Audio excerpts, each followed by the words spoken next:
Video na.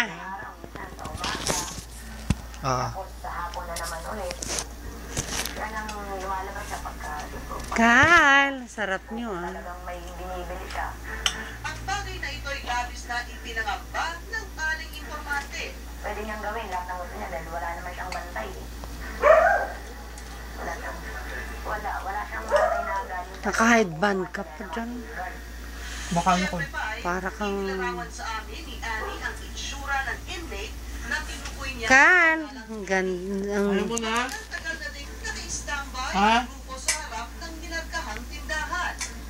Nang Am mamataan na? namin ang aling ito, mukhang tugma sa deskripsyong ibinigay ng aming informante. Kal! Maiksi ang buhok Ha? at may kalakihan ang katawan.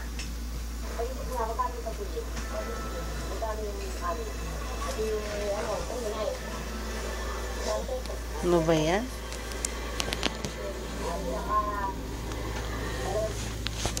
Siyempre pa gumawa ng paraan ng XXX. Nakakahilo ang gumawa ng video.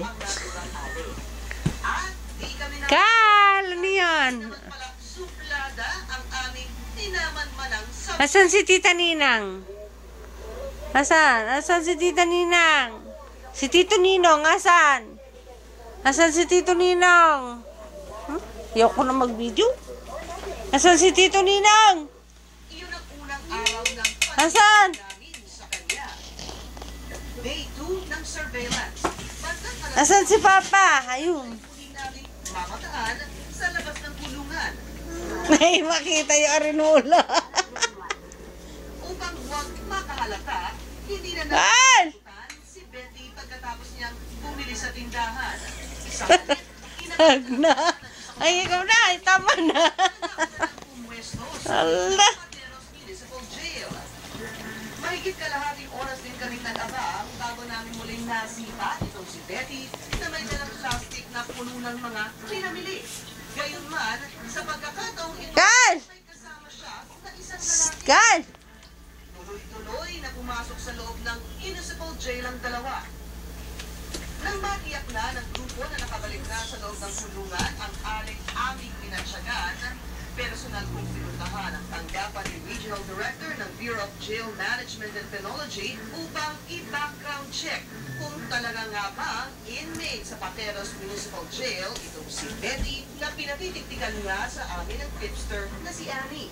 Certificate of detention ng isang magmamahalan Maria Betty Piana. May kaso na niya sa drugs, Republic Act 91. Marami pa rin po. Sa Pateros, kaya malaking kaso ito na kakalabas sa jail without court order. Dapat magpaliwanag yung ating warden sa may Tumayo ang ano, merong alambre Iwasan o. sa record ng BJMP Ano, hawak-hawak? Paraw, nakakulong si Maria Betty Atiana. What could be ang posibleng dahilan? maraming dahilan kung minsan una-una sa ating personal, matagal nakakasama sa mga inmate, naging kakaibigan, Hello, Daddy. malalapit na kalooban nila.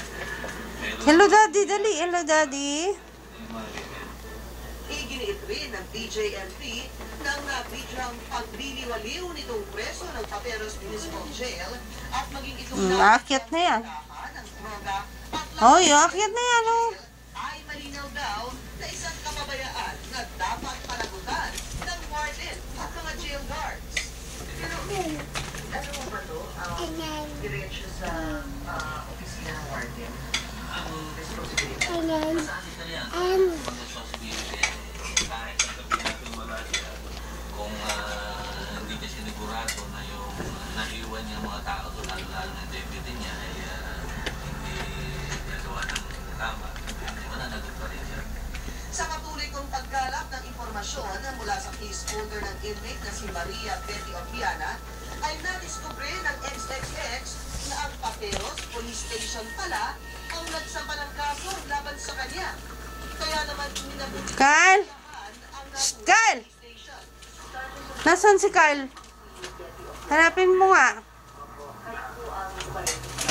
Isa po ko sa rating officer na nag-conduct ng bypass pagkat sa 2004. Itinatali sa akin ni SPO3 Herbacio ang hirap na pinagdaanan ng kanilang pangkat sa paglambak kay Betty.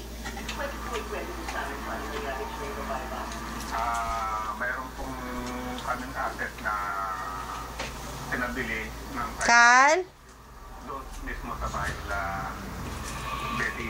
And fortunately, Ay, JR, o, tingnan mo, maakyat na naman, o.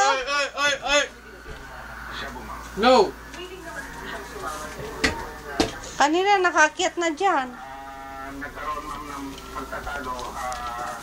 Alam mo, itong bata na to, nalikot. Sa puntong iyon ng usapan, minabuti ko ng ipapanood sa Kyle! police ang aming Kyle! surveillance video kay Betty. Kyle? Tama na nga to. Kalikutan lang naman ang nakikita, pinakikita mo dyan. Law enforcement